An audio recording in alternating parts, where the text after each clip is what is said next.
Hey, LeBron, I know there's a game to go tomorrow night, but Markeith was just talking about the mental, physical fatigue of him and some of his teammates. Just wondering, you from a leadership perspective, how you've noticed that play out, whatever the case may be, in the last couple of weeks, whatever it is, and how you've been trying to kind of get through this patch as a team to get to the break. Just just trying to stay in the moment. I mean, for me, just staying in the moment, keeping my guys motivated, keeping them, upbeat, and you could definitely tell that some of our guys are just feeling the midst of the long season that we had last year with the bubble, and then coming right back on to the season this year. So a lot of guys are looking forward to the break, so it'll be beneficial to our guys.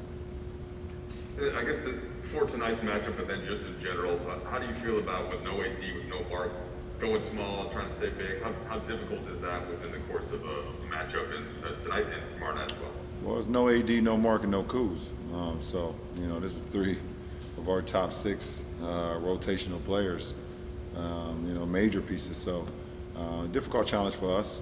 But we had some good contributions tonight. I thought Duz gave us some great minutes. I thought Taylor gave us some good minutes, and also D. Jones gave us some good minutes too in the little amount of minutes that he played. So we just try to pick up for guys when guys are out. Okay, David McMahon, please. Well, Ron, I have 2 quick ones for you. The first, on the game, when Booker was ejected, do you feel like that had any effect on you guys as a group, either way, for the rest of the game? No. Okay, and secondly, you were wearing some bright green FAMU sneakers. Any story behind that? Well, first of all, Nike has always,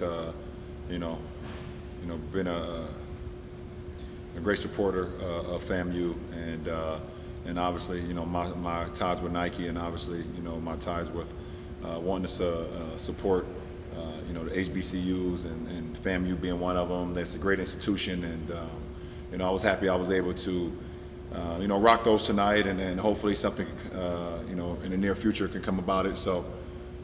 It's a great school, like I said, great institution, and I was happy to be able to, showcase those kicks for the night, and continue my support, for these black colleges. LeBron, going back to Dave's first question, what was your perspective on Booker's ejection, and did you see that as a justified ejection? And then, as a competitor, how do you feel when you see another All-Star leave a game like this? I don't know. I mean, I was focused on the game, to be honest. I don't know what was said, out on the floor. So, you always want to compete against the best, and you don't ever want to see someone get ejected. But I have no idea what was said on the floor, so I don't know. Okay, Kyle Goon, please. Hey, LeBron, you guys have been talking about preparing for this kind of moment, these kind of hits to your depth, and obviously you never know what's going to happen this season, but is it just different going through it when you hear about Mark out in the afternoon, Kuz out, moments before tip-off, and do you just feel like it's just hard to even tackle until you're experiencing it? But yeah, I mean, even though we've been, prepared all season, knowing the COVID rules and COVID and things of that nature, that you could be hit with some spontaneous, I guess, guys being out, very rapidly and things of that nature. But it's always tough, especially like, we played so well the last 2 games. We're getting back into a rhythm, and then we find out today, 2 of our big guns are out. So, it's definitely deflating, especially when you were playing poorly and then you get a good rhythm and then you hit with that. So, it definitely hurts our ball club.